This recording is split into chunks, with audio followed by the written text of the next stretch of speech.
Hello, and welcome to our Intro to Humanities midterm presentation. Today, we're going to tell you about ancient Greek mythology's most dramatic family, the Zeuses. If we went through every relationship Zeus has ever had, this video would be longer than the class is being made for. So for the sake of everyone involved, we'll just stick to Zeus's official relatives, meaning we won't cover any extramarital affairs or the results of them. However, we highly recommend that you look into it yourself if you're interested. He really got around. Before we get into Zeus's family tree, we're going to go over a bit of backstory. There are 3 orders of Greek gods that are relevant to us today. These are the primordial gods, which are gods said to have been there from the beginning of time. Zeus's grandparents were members of this order. The Titans. These are children of the primordial gods. Zeus's parents were members of this order. And the Olympians. These are the gods that associate most closely with humans and rule over Mount Olympus. Zeus and his children are members of this order. That being said, it's important to note that there are more primordial gods and more titans than just the ones listed in this presentation. It's also worth mentioning that being a child of Zeus was not enough to be considered an Olympian. Only 2 of Zeus's official children are considered Olympian gods. With that out of the way, let's start our presentation with the man of the hour, the king of Olympus himself, Zeus. Zeus is the current king of the gods.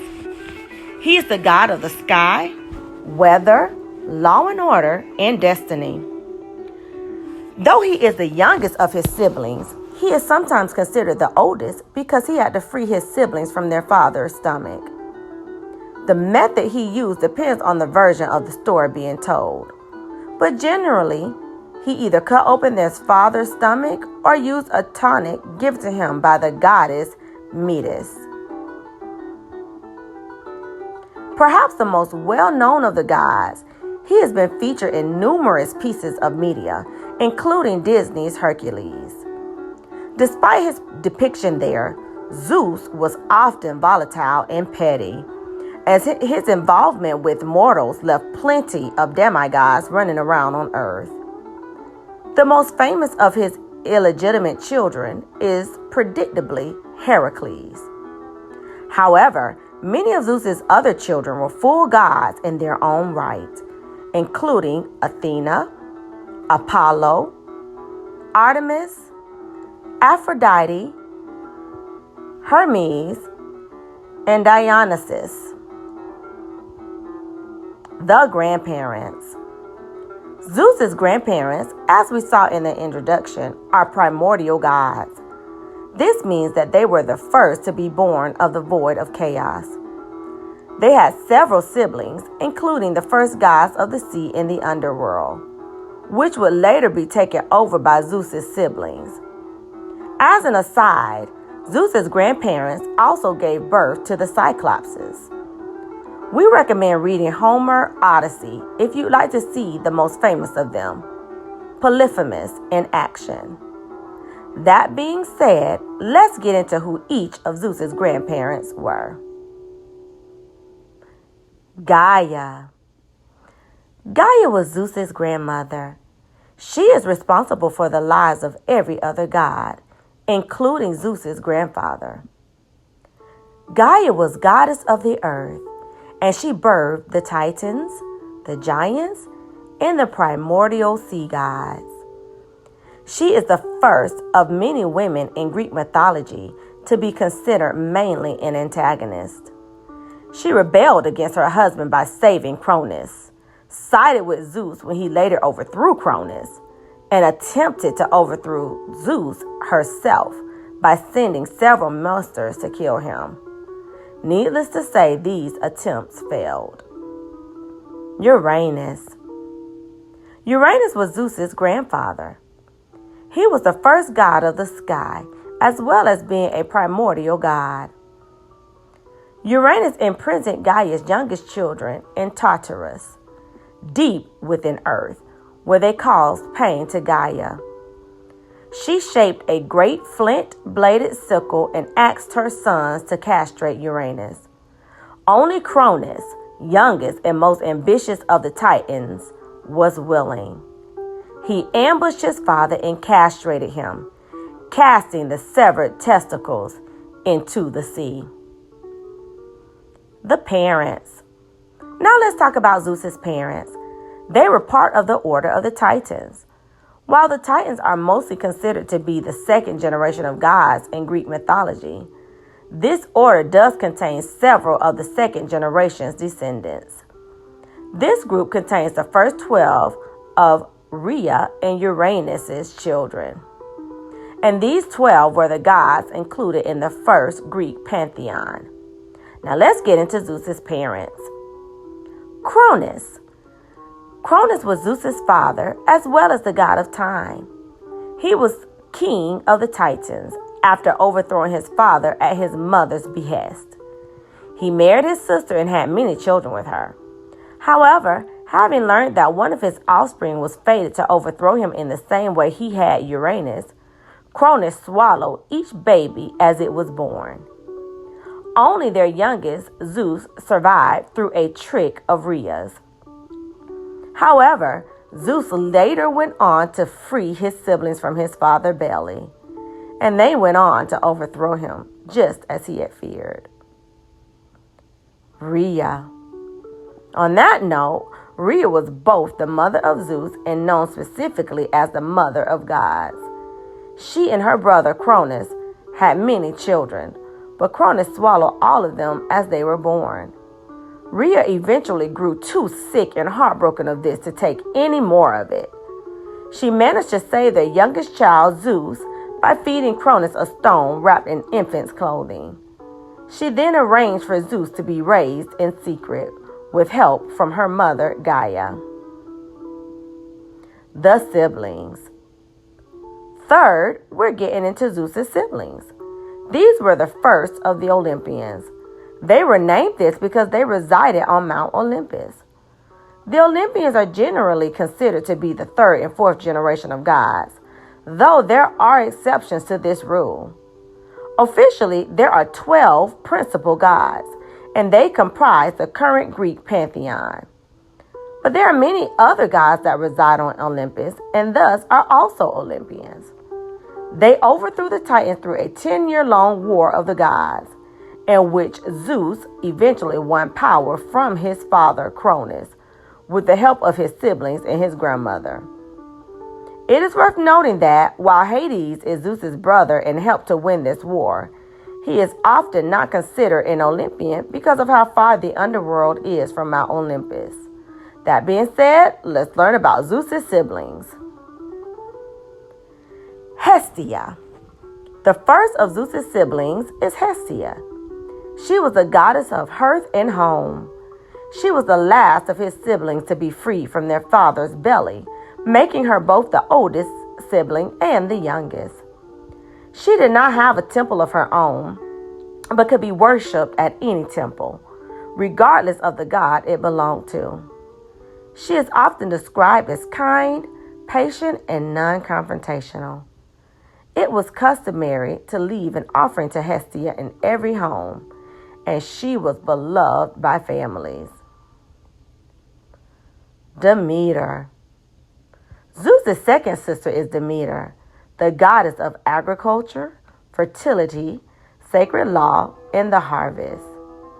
She has several affairs, including one with Zeus, one with their brother Poseidon, and one with a god named Eisele. From Zeus, she bore Persephone, who went on to become her brother Hades' wife. She mourned the loss of Persephone and caused great storms until she was allowed to return to her. From then on, Persephone spent half of the year with her mother and the other half with her husband. That is what gave Persephone her association with the spring. As her mother made the flowers bloom and the snows recede to celebrate her return to her. In Greek mythology, it is said that we have autumn and winter because Demeter mourns the time her daughter spends with Hades. Hera. Hera is Zeus's sister and the goddess of marriage. As Zeus's wife, she is also the queen of Olympus. She has a reputation as a jealous and vengeful lover, and many of the stories involving her are about Hera taking her jealousy out on the mistresses and illegitimate children of her husband.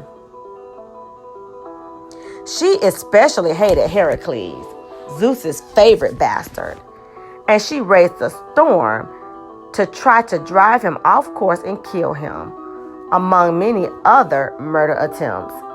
Even Zeus feared her. She is a formidable and scary wife to have. Zeus chose her because he considered her to be the most beautiful of his sisters, and he married her after having already seduced several women, including Demeter. Hera is often depicted with a scepter topped by a cuckoo bird, because Zeus took the form of a cuckoo and allowed himself to be captured as Hera's pet in order to seduce her. At their wedding, Hera gifted a beautiful garden of golden apples by their grandmother Gaia. Hades. Hades is perhaps best known as the villain in Disney's Hercules. But it's not true that he conspired to overthrow his brother Zeus and take his seat as king of the gods. The plot of Hercules is actually mostly based on the story of Hades' father, Cronus. Hades rules his own domain as king of the underworld, and he was content there, for the most part.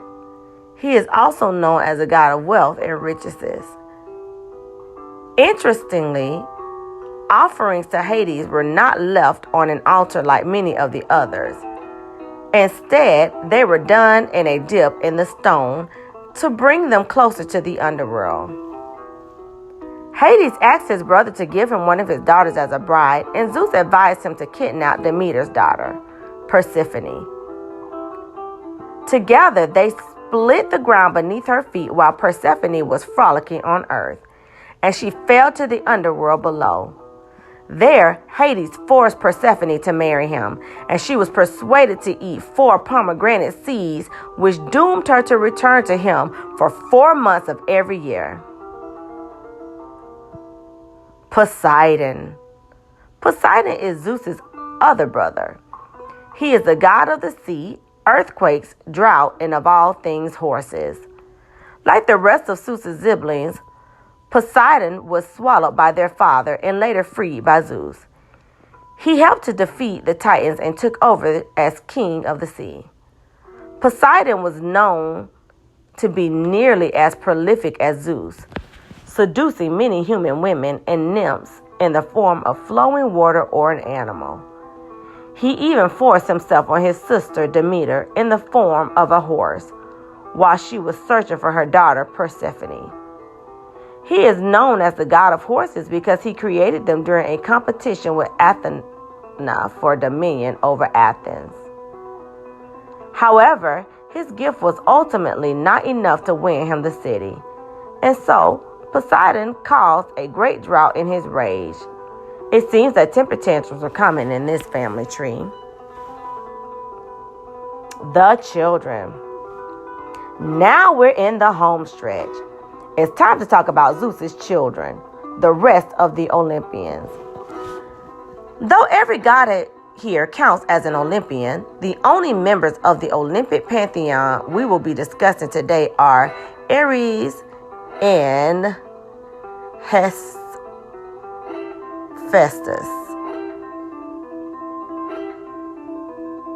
This is because the rest of the pantheon is composed of gods that were not born of Hera and Zeus, but instead were conceived by Zeus and other goddesses. However, Zeus and Hera also had several children that are not counted among the pantheon, and we will be discussing them. Ares. Ares is the first child we will be discussing. He is one of Zeus's sons with Hera. He is the god of war, battle lust, courage, and civil war. He fell in love with Aphrodite, his brother Hephaestus' wife, and he later gored Aphrodite's new flame, Adonis, in the form of a boar. He followed in his father's footsteps by being a jealous, adulterous lover. He was often humbled in his myths, as the Greeks saw him as a cautionary tale. He served as the dangerous aspects of war, while his sister Athena represented strategy and knowledge. Hebe. Hebe is the goddess of youth, cupbearer of the gods, and one of Zeus's daughters with Hera. Hebe pours ambrosia for the gods from her pitcher and is often depicted as a young girl. She was married to the hero Heracles when he ascended to Olympus, and this union convinced Hera to forgive Heracles. Hephaestus. Hephaestus is the god of fire, smiths, craftsmen, metalworking, stonemasonry, and sculpting. He is Hera's son, born without their father, but considered Zeus's through marriage. He was a castaway by Hera at birth, and it took trapping her with a cursed throne to be allowed back into Olympus. His troubles did not stop there, however. After he was married to Aphrodite, he discovered that she was cheating on him with Ares. He caught the two in a golden net and humiliated them in front of the other gods as punishment.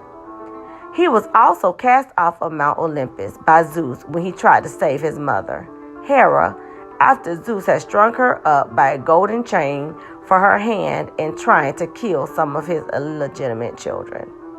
He broke his leg in the fall. Eisele. Eisele is the goddess of childbirth and labor pains. She is one of Zeus's daughters with Hera. When one of Zeus's mistresses, Alcmena, was in labor with Heracles, Hera sent Eisele to stop the birth and then kill the mother and child. However, Eisele's handmaiden tricked her into letting Heracles live by distracting her, causing Heracles to be born. She was so angry with her handmaiden that she transferred her into a polecat. Heracles then went on to eventually join the gods of Mount Olympus, despite many other attempts to stop him. Eris. Eris is the goddess of strife, discord, contention, and rivalry. She is the last of Zeus's daughters with Hera. Her golden apple, which she threw into the crowd when she was the only god to not be invited to Thetis' wedding, was sought after by Hera, Aphrodite, and Athena because Eris said it was a gift to the fairest goddess at the wedding. As a result, she was the cause of the Trojan War. Though this is believed to have been a real war, the involvement of gods classes this war as mythology. Eris sent the three goddesses to Paris of Troy, a prince known for his beauty, to be judged. When he picked Aphrodite, she rewarded him by declaring that the most beautiful woman in the world would fall madly in love with him. As it turned out, the most beautiful woman in the world was a woman named Helen. She would later be remembered as Helen of Troy. She was the wife of Menelaus of Sparta, but she fell deeply in love with Paris when he came to Sparta on a diplomatic trip. She followed him home despite her marriage. Believing her to have been stolen, the Greeks soon set sail, declaring war on Troy. The war lasted for 10 years with heavy casualties on both sides, and many believed that the war would end with only losers, as both sides were nearly too damaged to keep fighting. However, salvation came in the form of the Trojan horse, a trick devised by Odysseus. They built a giant wooden horse from the boards of their boats and hid inside. The Trojans didn't question it. They were just glad to see the Greeks had finally gone. They brought the horse into the city and started celebrating their victory. But in the dead of night, the Greeks snuck out of the horse and pillaged the city. They stole plenty of gifts to the gods as they looted, and we all know how vengeful and petty these gods could be. Almost none of the Greeks that participated in the looting made it home unscathed. Conclusion. Thank you so much for listening to our presentation. We hope you enjoyed it and that this has given you an interest in Greek mythology. You can find a link to the script of the video in this description, as well as the sources we used. We highly encourage you to look into it for yourself, and we recommend the works of Homer as a starting point. The Odyssey, in particular, has many details about the Trojan War and several of the gods we've discussed today.